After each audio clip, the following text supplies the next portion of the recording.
नई नई सास बनने जा रही लक्ष्मी को उसके रिश्तेदारों ने अच्छे से समझा दिया था। दीदी देखो, सास बनना आसान नहीं है। कहने को बहू आ जाती है, लेकिन सारे घर में हक ऐसे कर लेगी जैसे तुमने तो इतने साल से घर के लिए कुछ किया ही ना हो। और नहीं तो क्या, मेरी वाली ने तो घर का नक्शा ही चेंज करवा दिया था। कहती है खिड़की यहाँ नहीं वहाँ करो, दरवाजा इस दिशा से खोलो और न जाने क्या क्या। अरे बताओ, 20 साल से क्या मैं गलत खिड़की दरवाजे के साथ रह रही थी? तभी वहाँ बेटी आ जाती है। हाँ माँ, और पक्का भाभी आने के बाद तो मेरा हाल बुरा ही होना है। तुम हर बात पर मुझे इग्नोर करोगी। हे भगवान, इतना सब कुछ होता है बहू के आ जाने पर, मुझे तो पता ही नहीं था। अरे एक हमारा जमाना था। अरे हमारा जमाना तो भूल ही जाओ कि सास के हाथ में कमान होती थी और हम कठपुतली। जीवन भर कठपुतली ही रहना है, पहले सास की और अब बहू की। खैर, मुर्गे की अम्मा कब तक खैर मनाती। हो जाती है बेटी की शादी और घर आ जाती है प्यारी सी पल्लवी। माँ जी चाय लीजिए। सास जो कि पहले से डरी हुई थी, हाँ हाँ लाओ लाओ, लेकिन चाय पीते ही थू, अरे इसमें किरकिरा सा क्या है? चाय में चीनी तो है ही नहीं। माँ जी वो ये बता रहे थे कि आपको शुगर की बीमारी है, तो मैंने चीनी की जगह गुड़ का पाउडर डाला है, वो शुगर के लिए ठीक रहेगा। सास गुस्से से लाल हो जाती है। अरे नहीं नहीं, मैंने जीवन भर चीनी की ही चाय पी है, तो मैं तो चीनी वाली ही चाय पीऊंगी। तुम आई और मैं नियम बदल दूं? ऐसी सास नहीं हूं मैं, समझी? पल्लवी को समझ में नहीं आता कि सास को हो क्या गया है। अरे माँ जी हुआ क्या है, आप तो भड़क गई। तभी वहाँ ननद आ जाती है। तो आप काम ही ऐसा कर रही है ना भाभी? अरे भाई मैंने क्या किया? शुगर के पेशेंट को चीनी नहीं पीनी चाहिए, तो मैंने चाय में चीनी नहीं डाली। इसमें मुझे तो नहीं लगता कि मैंने कुछ गलत किया। भाभी पहली बात ये कि जबान चलाने की जरूरत नहीं है, क्योंकि हम लोगों को भी बोलना आता है। बाकी आपका क्या मतलब है कि हम लोग माँ का ख्याल नहीं रखते हैं? आपको ही सारी साइंस की नॉलेज है। पल्लवी समझ जाती है कि इन लोगों के दिमाग में बहू को लेकर धारणा गलत ही है, इसलिए वो बिना कुछ बोले वहां से चली जाती है। थोड़े दिनों बाद जब पल्लवी ड्राइंग रूम के पर्दे बदल रही थी, पंछी पन्नू उड़ती फिरूं मस्त गगन में, आज मैं आजाद हूँ दुनिया के चमन में। वाह जी वाह, आजाद होना तो अच्छी बात है, लेकिन हम लोग भी गुलाम नहीं है। ये पर्दे किससे पूछकर बदले जा रहे हैं, जरा बताओगी? अरे सासू माँ, जब से आई हूँ सोच रही थी कि पर्दे ठीक नहीं है।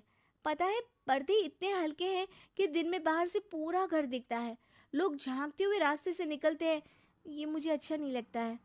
अरे वाह जी वाह, 5 साल से तो ये पर्दा लगा है, तब तो लोगों ने झांका नहीं। आज तुम आई हो तो लोग घर में झांकने लग गए, क्यों?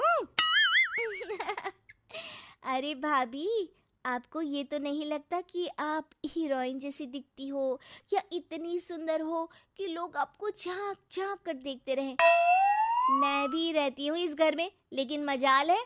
पल्लवी सर पर हाथ रख लेती है, पर्दे लगाकर पुराने पर्दों को हटा देती है और निकल जाती है। देखा माँ, इसे कहते हैं मनमर्जी। आपने मना किया, फिर भी भाभी ने पर्दे हटा ही दिए। ठीक है बेटा, शुक्र करना पर्दे ही हटाए हैं। अरे कहीं किसी दिन ये हमें ही ना हटा दे।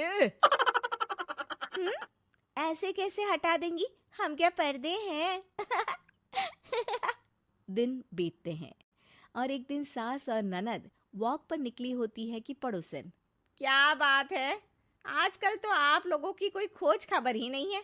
तरस गए हम लोग तो। अरे नहीं नहीं, बस घर पर ही रहते हैं पहले जैसे। पहले भी तो इतनी ही खोज खबर थी ना। अरे नहीं नहीं, पहले की बात और थी। और बताओ बेटा, बॉयफ्रेंड से चक्कर चल रहा है कि खत्म हो गया? पहले तो पर्दे से दिख जाता था कैसे तुम सारा दिन टेलीफोन पर लगी रहती थी, कभी शर्माती कभी रोती। अब तो पर्दे भी मोटे लगा लिए तो कुछ ठीक से दिखाई भी नहीं देता। हाँ, नहीं, मतलब कोई ना होता है इस उम्र में। और बताओ बहन जी, बेचारी बहू से तो पहले रोज तानेबाजी होती थी आपकी, रोज देखती थी कैसे उस पर आप दोनों मिलकर बरसा करती थी। अब ठीक है ना वो? चल बेटा, ये औरत तो पागल हो गई है। अरे पागल नहीं, आदत हो गई थी।